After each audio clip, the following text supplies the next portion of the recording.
1 रुपयात पीक विमा योजना बंद। आता शेतकऱ्यांना विम्यासाठी भरावे लागणार इतके पैसे।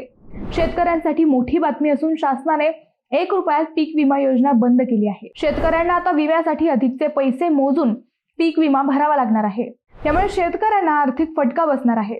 खरीप व रब्बी हंगामातील पिकांचा विमा भरण्यासाठी शासनाने सुधारित आदेश जारी केले आहेत। यात नुकसान भरपाईच्या नियमात देखील बदल केल्याचे दिसून येते। या वर्षीपासून खरीप हंगामातील पिकांचा विमा भरताना शेतकरी हिश्श्याची रक्कम भरावी लागणार आहे। खरीप हंगामासाठी 2%, रब्बी हंगामासाठी 1.5% तसेच रब्बी व खरीप हंगामातील नगदी पिकांसाठी 5% विमा शेतकऱ्यांना लागणार आहे।